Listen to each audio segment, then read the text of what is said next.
Level 1. The Articles. You are 26, and the pen in front of you has already hanged better men than you. This is your life aboard a pirate ship, climbing from the lowest hand on deck to the man on the quarterdeck, and the freedom is real.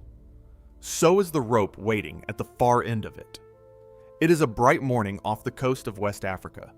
The year is 1721, and the paper on the barrelhead is a list of rules you're about to swear to on a Bible nobody in the room believes in. The strange part, the part nobody warns you about, is that you will help tie the knot yourself. The same hand you raised to vote here will be raised in a courtroom 3 years from now, and it will not save you. Sign anyway. Every man in this line signs. The man ahead of you signs his name larger than the captain's. He is the ship's surgeon, and you can see the pride in it, the way he presses the nib until it splits. He wants it on the record that he was first. His name is Peter Scudamore, and he is the only ship's doctor anyone will ever remember choosing this life gladly. Remember him. His signature is the biggest thing on the page, and it will cost him the most. Here's what you get for your name. 1 share of everything the ship takes, equal to any other gentleman of fortune aboard. An equal vote in any matter that counts. The right to eat the fresh food and drink the strong liquor the moment it is seized, before any officer can lock it away. On the Navy ship you ran from, a man could be flogged to the bone for less than looking wrong at a lieutenant. Here, the crew elected the captain, and the crew can unelect him. For a man who has only ever been owned, that first show of hands is the closest thing to being free you have ever felt. Hold on to that feeling. The vote is the trap. Level 2. The powder. Belonging has a smell, and on this ship it is burnt powder. Your first real work is at the guns, and the guns do not care that you are free. Each cannon needs 4 to 6 men to serve it, and between them runs a boy, sometimes 9 years old, sometimes younger, carrying charges of powder up from the magazine in the dark. The Navy called these boys powder monkeys, and so do you. They are rarely paid and never thanked, and the work kills more of them than any enemy does. You watch one of them flinch every time a gun goes off. Then, after a month, you watch him stop flinching, which is worse. The powder takes your hearing first, and not all at once. You notice it when a man on your left has to say your name 3 times before you turn. You notice that the ringing never fully leaves. This is the cost nobody wrote into the articles, because there was no line for it, and no weight of silver that buys an ear back. There is a fiddle playing through all of it. 4 musicians live aboard, and not one of them chose to be here. They were lifted off captured merchant ships because a crew that fights and drinks wants music. The 11th article of your code says it plainly. Musicians rest on the Sabbath only by right, and every other day only by favor. So they play. When one of them says he is tired, the men break his fiddle, and sometimes they break his head, and then they call for another tune. Keep them in the corner of your eye. Level 3. The trade. The way up is to become worth keeping. A common hand is easy to replace. A carpenter is not. He keeps the ship off the bottom of the sea, plugging shot holes below the waterline while the water climbs his arms, shaping a new mast out of a captured spar. A cooper builds and rebuilds the barrels that hold every mouthful of water and every grain of powder you own. A sailmaker stitches the canvas, and when there is no surgeon aboard, he stitches the men. Learn one of these trades, and your share climbs to 1 1/4. You are at last somebody.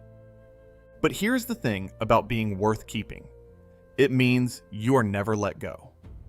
When your ship takes a prize, the skilled men aboard her are not offered a choice the way you were. The surgeon, the carpenter, the caulker, they are simply kept, marched across to your deck, whether they sign or not.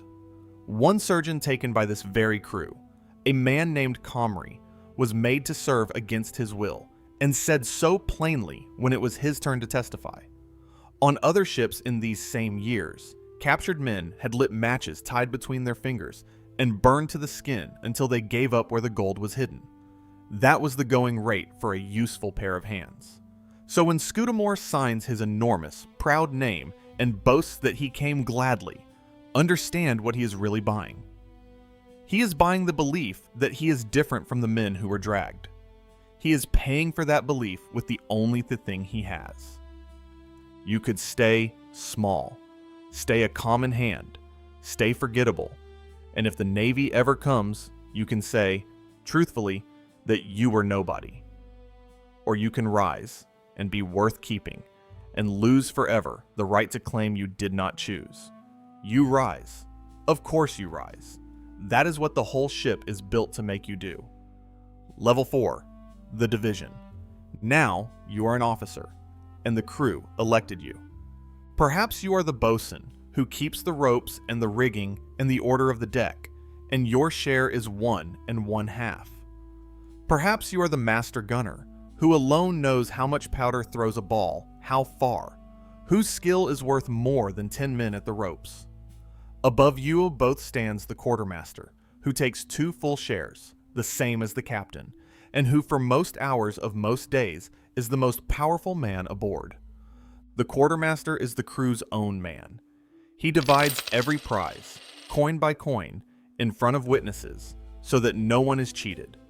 He decides what a captured ship is carrying that is worth the space and what gets burned on the water. And he is the only man permitted to punish you, and even he cannot do it alone. The captain may call for a flogging, but the quartermaster must agree, and often the whole crew must vote first. Think about how fair that is. Think about how much better it is than the Navy, where one man's bad temper could open your back to the bone. Now think about it, the way a court will. Every one of these officers was elected. You raised your hand for the captain. You raised your hand for the quartermaster.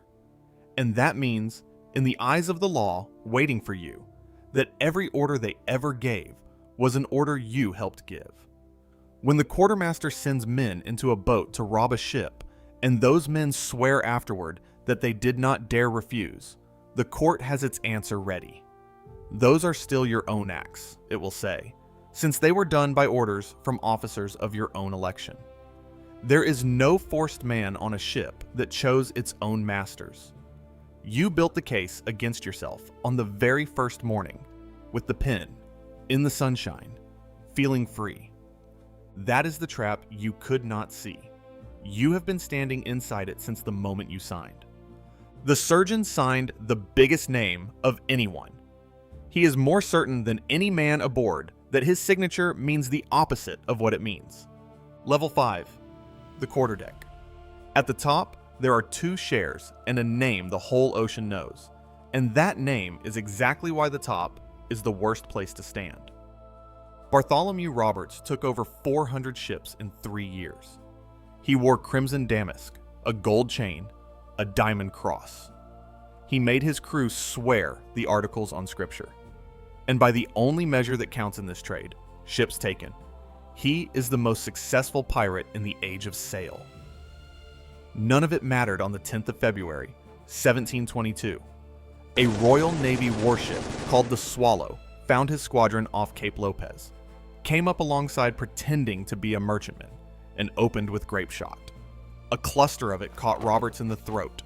He was dead before most of his men understood that the fight had even started. They did the one thing he had always asked. They threw him over the side in his fine clothes, weighted down, before the Navy could take the body and hang it in chains for a crowd. It is the single thing that went right for him. The most feared man on the water gets to keep his own bones. Everyone below him on the ladder, everyone you have met on the way up, gets what comes next.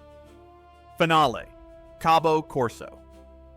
They take the survivors to Cape Coast Castle, on the shore of what is now Ghana, and they try them in a stone room in the spring of 1722. The men who never chose do best. Those 4 musicians, whose fiddles and heads got broken for wanting to rest, are shown to have been taken by force and made to play. They are acquitted. They walk out into the sun. The men who were dragged aboard, the men with no share and no vote, are the ones the law sets free. You are not one of them. You raised your hand. The record is not clean. Even now, no one can always sort the truly forced from the men who only said so on their last morning. The court could not either. It looked at who had signed, who had voted, who had held a rank the crew had handed him, and it counted those things as choosing. Roughly 90 were condemned, and more than 50 hanged on the beach below the castle, between the tide marks. Then, for 18 of the worst, the court did the thing meant to be remembered. They dipped the bodies in hot tar, bound them in iron bands shaped to a man, and hung them from a frame on the hill above the harbor, where every ship coming into the roads would have to look at them. The birds came. The tar kept them there a long time. Then there is the surgeon. Peter Scudamore, who signed his name larger than the captain's, swore at his trial that he had been forced, though his own crewmates testified he had come gladly and bragged of it after. The court did not believe him. At the end, he stopped arguing. He asked for 2 days to read scripture, and they gave him the time, and on the gallows he sang the 31st Psalm all the way through before they swung him off. The biggest signature on the page, the proudest man in the line, the one most certain the paper would protect him. The paper was never a contract or a shield. It was a list of everyone who agreed to be free together, and the court read it as a list of everyone who agreed to hang together. Both readings were true. If the show of hands is still with you, the raised arm that freed you and then damned you, you know what to do. There is more of it coming. You raised your hand once, and it was the first time in your life a raised hand had meant anything at all. Most people never get even that, owned quietly their whole lives, never once voting on a single thing that matters. Some mornings, you would still trade a safe, ordinary life for that one bright hour when the hands went up and you were, for a moment, nobody's property. Somewhere in a harbor tonight, there is a barrel with a paper on it and a pen laid beside it. A man who has not eaten well in a month is being told he can be free, and equal and paid, all for the price of one signature. One share. That is the whole cost of getting in. He is already reaching for the pen. He always is.